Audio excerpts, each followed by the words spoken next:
Parliament బిల్డింగ్లో ప్రధానమంత్రి మోడీని ఆశీర్వదిస్తూ తమిళనాడులోని పీఠాధిపతి సింగోల్ అనే పవిత్ర రాజదండాన్ని ఇచ్చిన విషయం అందరికీ తెలిసింది. భారతదేశం స్వాతంత్ర్యం పొందిన తరువాత తొలి ప్రధాని జవహర్లాల్ నెహ్రూని ఆశీర్వదిస్తూ నూతన దేశం అభివృద్ధిని ఆకాంక్షిస్తూ పీఠాధిపతులు సింగోల్ అనే రాజదండం బహూకరించారు. భారతదేశ చరిత్రలో కేవలం 2 ప్రధానమంత్రులకు మాత్రమే లభించిన ఈ రాజదండం ఆశీస్సులు లెజెండరీ స్టార్ యాక్టర్ మోహన్ బాబుకి లభించింది. పరమేశ్వరుడి భక్తుడు అయిన Mohan Babu Kannappa cinema shooting successful గా పూర్తి చేసిన సందర్భంలో పంచభూత లింగ క్షేత్రాలు చిదంబరం, కంచి, అరుణాచలం, జంబుకేశ్వర్, శ్రీకాళహస్తి సందర్శించారు.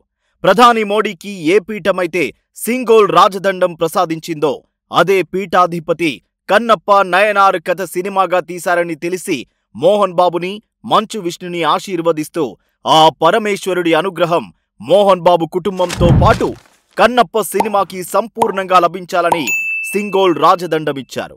ఈ అరుదైన సంఘటనతో విష్ణు, మంచు, మోహన్ బాబు పులకించిపోయారు. కన్నప్ప సినిమాకి ఇది పరమేశ్వరుడి ఆశీస్సులుగా భావించారు.